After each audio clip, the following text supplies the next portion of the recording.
me is overselling me. Behind everything na effort namin doon, actually is the brains of Karni. He was the catalyst that started it all. Siya yung unang pumatok at nanulit sa UPLB, and we responded by coming up with our group.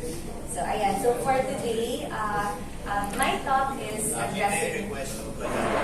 May I request that you stand up for optics because the TV is showing here. Okay. Besides, there's so many people, they should see you. Do you want me to stand over there? Or here na lang? Here na lang.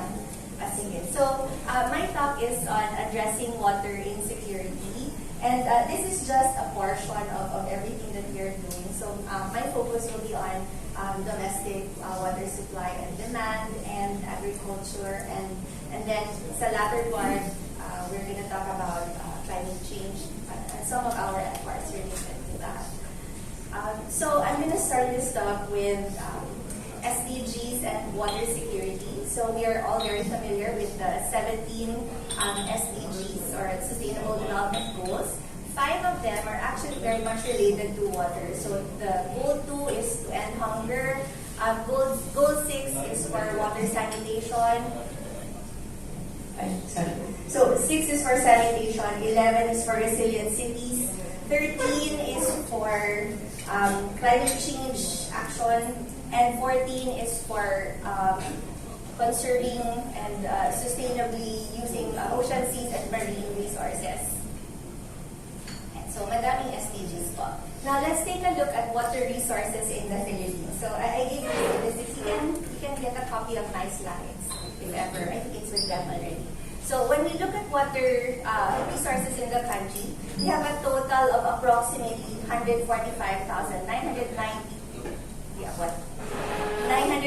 million cubic meters.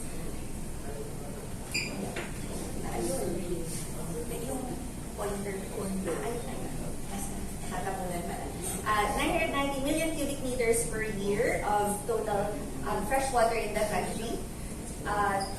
Ang average rainfall natin is 2,400. This is average kasi sometimes it can go higher or lower, depending kung anong taon. And some of our water sources come from rivers, lakes, swamps, and runoff. So if you take a look, itong 145, 20,200 of that is from groundwater and the rest comes from surface water. So if you take a look at our water resources in the country, marami siya. So however, may seasonal variations tayo. Ibig sabihin, hindi sa lahat ng pagkakataon, nandyan siya pag kailangan natin. And these are some of the seasonal variations and geographic distribution. So kung makikita nyo, hindi pantay-pantay ang ating rainfall pattern. Yung availability of surface water is also not located uniformly all over the country. Groundwater sources are all over the place. And most of our water utilization actually comes from the groundwater. And water availability per capita. So may mga brown spots, as you can see. Medyo mababa dyan ang water availability. Unfortunately, malapit nata sa inyo. Yun. So water availability per capita varies nationwide. And this is the breakdown of surface water at 80% dependability and groundwater sources per region. Ang pinakamataas natin is Caraga, and ito, Metro Manila actually has a very low water resource potential. And again, unfortunately, nasa Metro Manila yung pinakamalaking water users natin. So we have to figure out a way to get all these available water resources to where we need it the most. Ayan. So pagdating naman sa sinong gumagamit nito. So we have competing water users. Majority, sabi nga ni Karni, is agriculture, domestic use, industry, power generation, and recreational use. Nahahati ito sa consumptive and non-consumptive. Consumptive, ibig sabihin na uubos siya. And non-consumptive use, so dumadaan lang ang tubig pero hindi siya naubos. So essentially, ayan. If you take a look, sorry medyo maliit, but again, you can copy this later. Sa consumptive use, nakahati siya sa irrigation water, which consists of 76%. Consumptive is around 80,000 million cubic meters per year. So 76% is irrigation of the 80,000, mga 62,000 million cubic meters. And then domestic water is at 8% of that. Industrial water is 14% of that, and others 2%. Ayun. And then sa non-consumptive, power generation and recreational use are those. Ayan. And so paano natin siya mamamanage pagdating sa agriculture? So we have several possibilities. And actually, nile-lecture namin ito sa classes, so maybe you can just read through them. And these are all very practical management strategies that you could implement, such as improving our irrigation system. So we know that NIA is continuously upgrading our irrigation system. So may mga inefficiencies tayo. So our goal is to actually make it more efficient. Like yung mga canals natin, i-improve natin, and so on. And optimizing irrigation and the utilization of technologies. So added technologies sa pag-irrigate na ma-optimize talaga ang paggamit ng water. Crop development. So kasi we are kind of stuck with traditional crops, but we have to explore water efficient crops, no? That could really optimize what we have in that area. Kasi traditional farmers would go for, hindi, sanay kaming palay, so it's always palay. If water availability is low, we might need to explore, changing that crop to something that is less parang water hungry na crop, kumbaga. So crop development is a must also. Pagdating naman sa public supply and domestic use, so we have some of the following, and sa domestic water. So ito, sa mga bahay-bahay natin, pwede natin ma-implement itong mga strategies na ito. Ayan. So, kwentong water security. This is one of the outputs. I'm sorry, it's so small. Tingin na lang tayo dito sa kanan.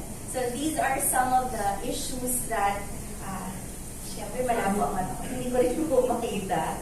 But these are the outputs of our water security road mapping project with Karini. And isa sa mga nakita talaga na nakaka-apekto sa water insecurity is our governance. Ayan. So let me just read that out. Okay lang ba? Kita ko ba? Ayan. So pagdating sa water governance, inadequate or inappropriate infrastructure, unsustainable agriculture, mining, and inadequate policies and law enforcement, inadequate watershed data sets and information system, fragmented development and planning, overlapping and inefficient institutional mandates, inadequate human resources and expertise, and increasing population, all lead to issues that relate to weak governance. And then, si weak governance, dadagdagan pa siya ng unsustainable human activities. Makaka-apekto talaga siya dun sa ating watershed degradation. Ayan. And because the watershed is degraded, apektuhan din niya yung ating water resources. And this results to loss of watershed services, and yun, syempre hindi natin ma-achieve yung ating SDGs. Ayan. Kung titingnan natin, so ang root of our problem pagdating sa water insecurity is governance, di ba? Pero kung titingnan natin, hindi naman tayo nagkukulang pagdating sa policies. Meron. So, meron tayong water code, meron tayong other legal frameworks, and all of these are supposed to address our water governance issues. However, nandito na ako. Ayan. Medyo fragmented kasi ang ating sistema.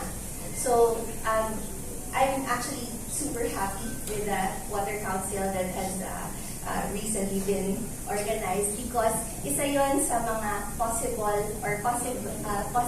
ways that we can consolidate everybody na nag-work on water. So ito po ay functional chart natin. So pagdating sa policy making, MEDA, regulatory, and WRB, water quality and sanitation, ang daming kasama, watershed management, integrated area development, data collection, etc. So everybody is doing a little bit on different components of water.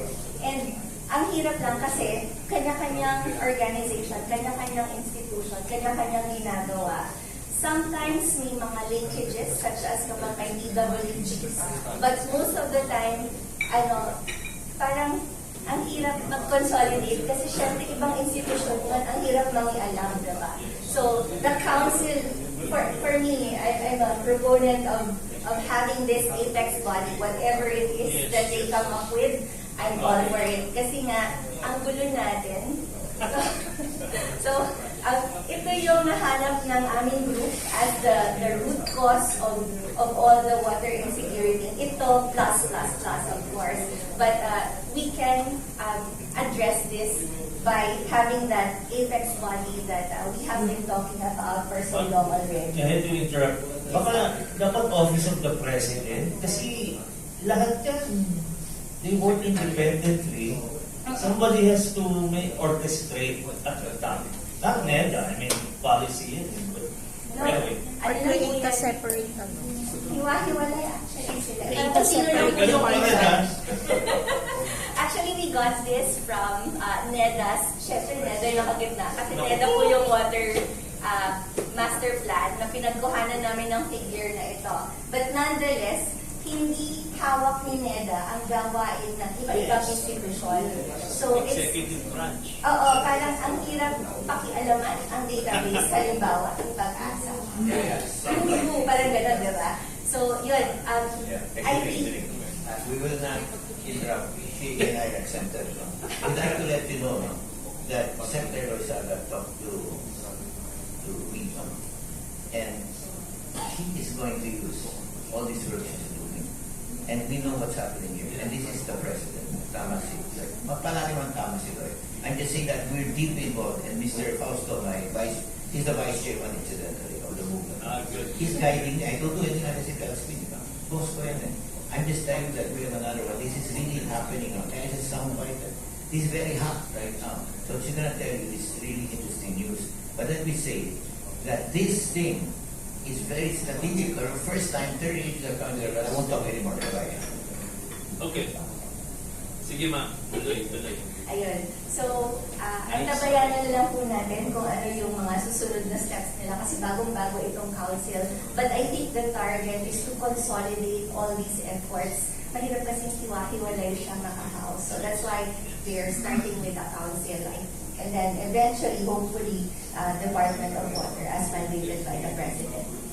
Ayun. So, dahil doon sa aming grupo at sa aming effort na ang nagbabaking ay si Sir Ernie, simulat sa pool, ito po ang kwento kung bakit kami nagkaroon ng IDSC Water, just so we can have a glimpse. So, we started with taking a look at the Asian Water Development Outlook.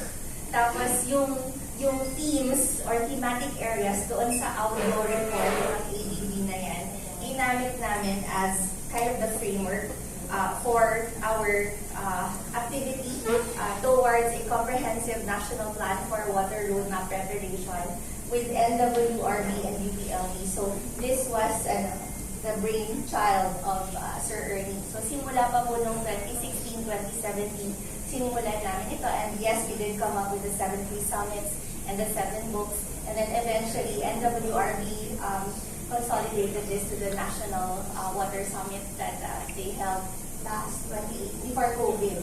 Ayun. But because of this group, nagkaroon kami ng several sectors in the university led by the deans nga, kasi we were writing the book. And dahil friends kaming lahat, we decided to come up with the Interdisciplinary Study Center for Water. So actually, the UPLB IDSC Water is a volunteer group. Wala pang sumusweldo. Except yung mga full-time staff. Ayun. But these are comprising all the passionate people of UPLB from the researchers, the academe, the faculty members, and so on, para magawa ng research in water. And you can tap us anytime if you have questions related to water. I may not have all the answers, but we have this year, nag-iba-iba kasi, we have about 42 members coming from the academy, including our emeritus professors. 3 minutes more. Yes po. Ito po ang aming mission, vision, and goals. And ito po ang framework that stemmed up from the water road mapping. So, nag-focus po kami sa mga themes and problems that were identified in the 7 pre-summits and looked at research and development, community and policy advocacy, networking, and capacity building. So, yun po yung parang mga subgroups namin sa water sector. And then, we do studies. So, let's take a look at some case studies in agriculture. So, ito po ay pagdating sa irrigation, ang tinignan namin ay yung sa Angat at saka yung sa Lanao. And if you look here, pagdating sa supply and demand, medyo magkakalapit naman. So, you might notice na medyo mas mababa ang supply kesa sa ang demand. Pero nag-iiba-iba po ito sa bawat buwan. This is just an average. So, I should be a gentleman, but Bombay, I also love Bombay. He's gonna speak for them.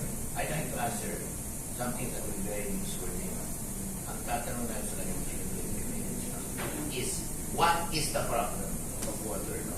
Meron siyang non-agriculture, agriculture. 3 minutes will show it. Kasi if we do this, baka we'll take another 5 minutes. So, sasagutin niya, unang sinabi na niya sa web, so much water, and you're not doing it well. This council at Silvaguro doing it. But right now, meron siya masasabihin sa inyo, very newsworthy. No?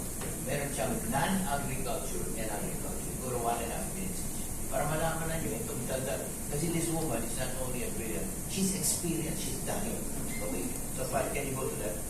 Teka, sorry, hindi ko lang natapusin. What is the problem? What are the 2 areas? Okay. Ulit master.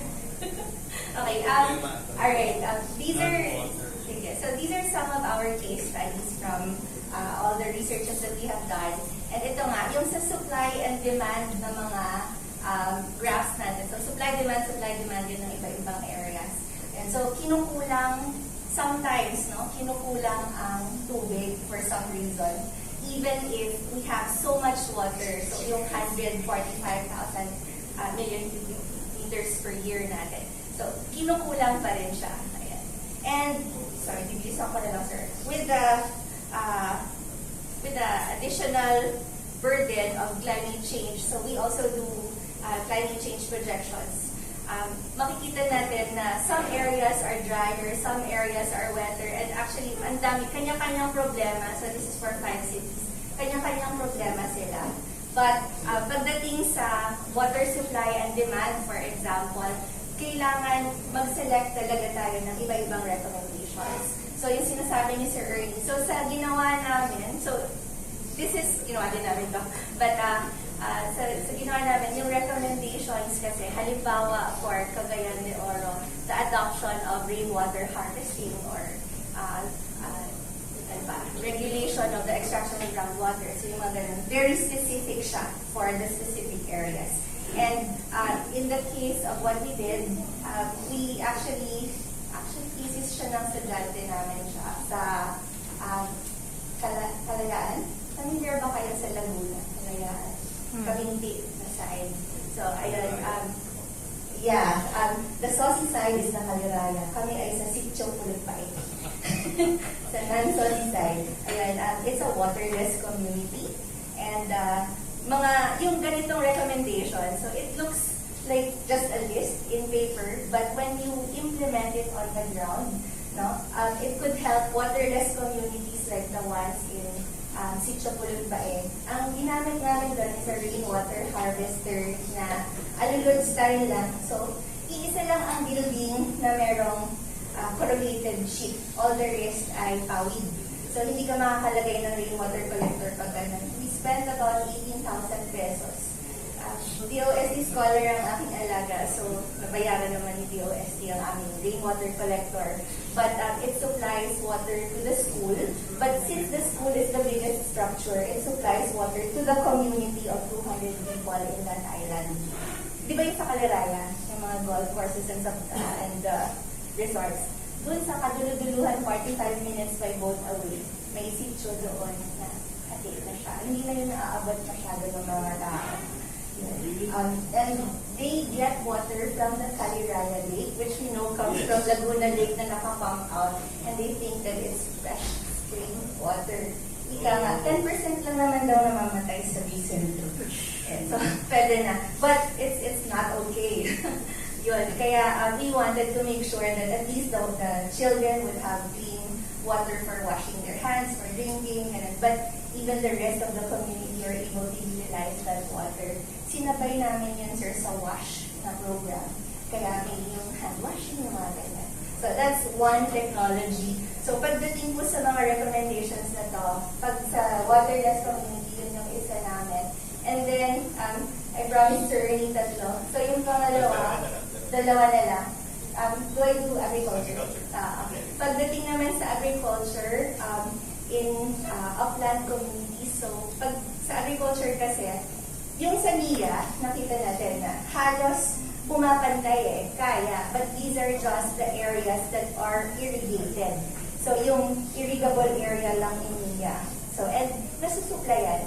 Pero what about the non-irrigated or the rain-fed areas? What can we do? So, asa sa ulan yun Anong ibig sabihin nun? Anday sila na uulan, matutubigan yung crops, and then that's it. In my former institution sa ICRA, sa World Agri-Forestry Center, we actually would do trainings for, it's also a form of rainwater harvester. Pero ano siya, open na parang reservoir na pwede siyang lined, pwede rin siyang unlined kung clay, yung lupa doon. So, water would be collected from the rain, of course, with alulod or without alulod, that's fine because it's like a big area. The farmer can construct it. Nagbibilang kami ni Sir Ernie kung magkano. So, you need a kalabaw, a hoe, and a farmer willing to do it. And of course, the area. So, sabi ko, pinakamahal na Sir Ernie yung bayad sa lupa. Mga 5,000 ang kalabaw, yung hoe, 2,000, and then the land area. But it's a big hole in the ground, basically, that could be lined or unlined, and it would be collecting water. So we need water collectors, diba? So these could be some of the simple technologies, and it's very easy to implement. Basically, you just pound the soil. You dig a hole, you pound the soil, and then you collect water in an area na malapit sa inyong agricultural land. Yan. So, isa po yun sa mga solutions. So that's it. That's all I have.